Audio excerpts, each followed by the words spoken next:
We're nearing the end of our first week of reholding services here at BSBI, or at least the weekday services. And as a new rabbi here, the opportunity to engage and attend these weekday services have given me the opportunity to actually learn a little bit about the community and learn about the minhagim and customs that take place here at BSBI. I've had the opportunity to observe the Charleston Lach and hear the story and the history behind that.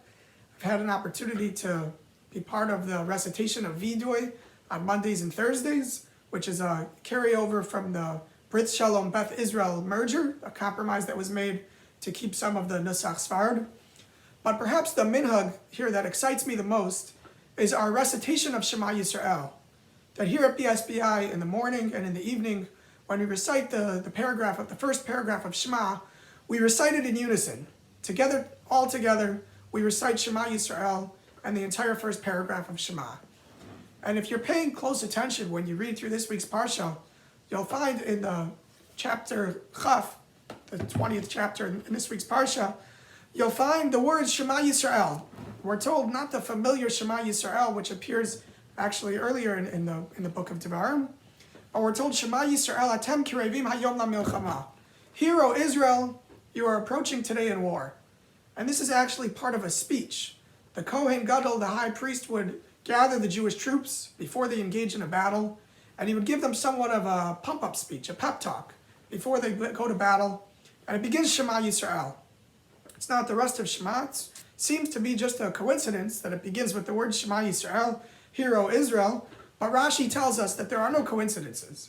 Rashi comments that the Kohen uses these words Shema Yisrael to allude to something. Rashi tells us, Afilu ein bachem zechus ela kriya Shema bilvad. Even if you only have the merit of reciting the Shema, kedaya temshar yoshia eschem. This will be enough to be assured that God will save you. As long as you have that baseline commitment to Shema Yisrael, the commitment to monotheism, the commitment to Judaism, you can be assured that God will save you and protect you in war. What's shocking is that printed on the very same page of my Chumash is another Rashi, just a few verses later, where Rashi tells us which soldiers need to go home, which soldiers are not invited to engage in the battle. And Rashi tells us that anyone who has any sins cannot engage in the battle. If you have any sins that you know that you're responsible for, we don't want you as part of our army. We want God to protect us. The sinners need to stay home. And these Rashis are clearly at odds with each other. It seems to be a contradiction. Anyone with any sins is not invited to engage in battle because we're concerned that we may fail. But anyone, if you've committed to Shema Yisrael, come and join our ranks. Don't worry. God will protect us. So what is it? Most of us fall somewhere in between. We're committed to monotheism. We're committed to Judaism. We'll say Shema Yisrael. But we all have some sins. So how could it be? What exactly is going on here? I saw a beautiful suggestion by Rav Pinchas Halevi Horowitz, who explains that everyone needs to have some baseline. If we don't have that baseline commitment of Shema Yisrael, then we cannot go to war.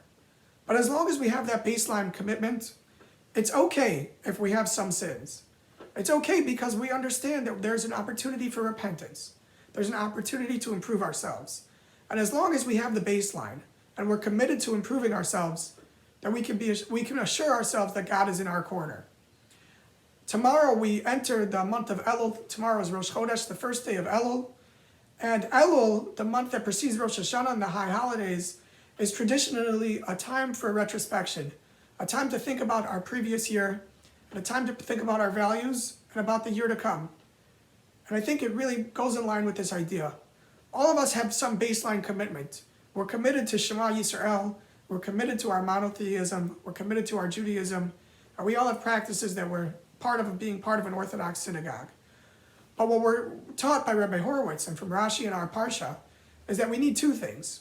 We need our baseline commitment, and we need to realize that there's room for improvement.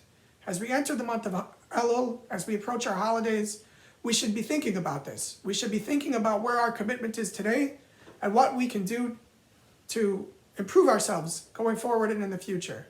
And in this merit, as we commit ourselves to the Shema Yisrael and to improving ourselves to participate and accept upon ourselves additional mitzvos, we can be assured that God is in our corner We should merit to have a healthy and safe year to come, hopefully one that provides us much more stability than the previous and current year has, one that we can all continue to take steps towards gathering together, praying together, and committing to ourselves to our Jewish values.